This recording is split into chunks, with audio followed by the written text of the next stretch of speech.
Sa kasalukuyang showbiz scene, muling nabuhay ang issue sa pagitan ni Kim Chiu at Jericho Rosales matapos ang huling guesting ni Echo sa It's Showtime.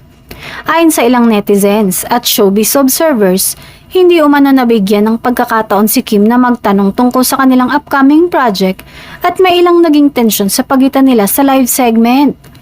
Sa kabila ng kontrobersya, nananatiling tahimik si Paula Avellino sa kanyang mga social media post. Ipinapakita niyang abangan ng reaksyon ng publiko at ng kanyang co-star sa umano'y pamamahiyan na nangyari sa set. Maraming fans ang nagulat sa sitwasyon at nagbigay ng kanilang opinyon kung sino ang tama o mali.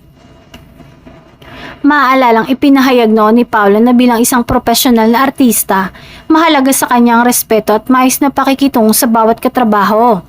Nasa trabaho tayo para magbigay ng magandang output, hindi para magkaroon ng hindi pagkakaintindihan. Kaya't malinaw na siguradong hindi nagustuhan ng aktor ang ginawang ito kay Kim. Samantala, si Kim ay nananatiling mahinahon sa kabila ng usap-usapan. Bagamat may ilang fans ang nag-aalala sa kanyang karanasan sa show, ipinakita niya ang kanyang professionalism sa pamamagitan ng pagtuon sa pelikula kasama si Ann Curtis.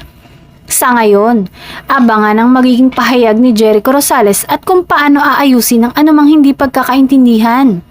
Ang mga tagahanga ng kanilang trio ay umaasa na magkakaroon ng malinaw na komunikasyon at maayos na paglilinaw upang maiwasan ang anumang further tension sa showbiz scene.